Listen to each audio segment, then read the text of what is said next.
On s'était fait avoir. Haro avait un traceur à planter en elle. Et le Panthéon était sur nos traces. On devait faire vite, malgré la menace imminente. Marshall avait décidé de l'interroger. Pour nous aider, Adler lui avait injecté une dose de phénozorazine, une substance qui provoque une forme de schizophrénie contrôlée. Elle avait commencé à parler de son passé. Quand elle était enfant, sa maison était en train de se faire attaquer. Sa mère lui avait dit de se cacher sous le lit.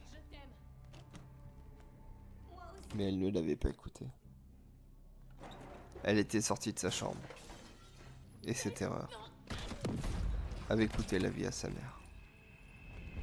Son père, paniqué, l'avait attrapée pour la cacher dans un placard, avant que lui aussi se fasse surprendre par l'ennemi.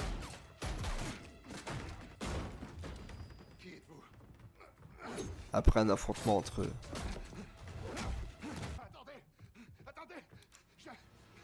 il se fit abattre.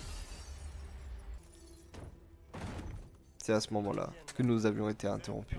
Le Panthéon avait trouvé notre cachette. Fallait qu'on se mette en place avant leur assaut. Woods lui avait pris le relais pour continuer l'interrogatoire pendant que nous défendions le lieu contre les vagues d'assaillants. Nous avions dû puiser dans toutes nos ressources pour tenir bon. Pendant ce temps, Woods avait réussi à avancer avec Haro.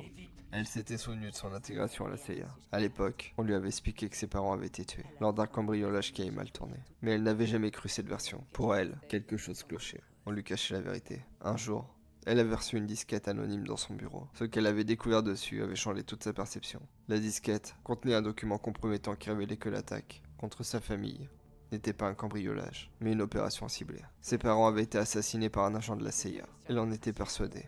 Cet agent, c'était Adler.